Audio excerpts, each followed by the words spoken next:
Горят кооперативные гаражи. Едем туда. Скорее всего, придется что-то пилить.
Ваша машина? Моя!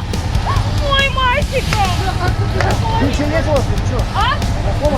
Нет, клемма снята. Вот видите, плавки, вот эта клемма.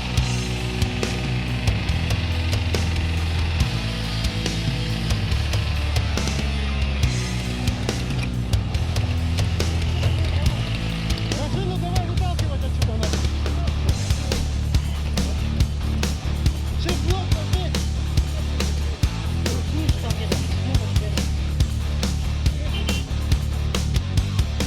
Есть, не играть, пошли нахуй, выталкивай.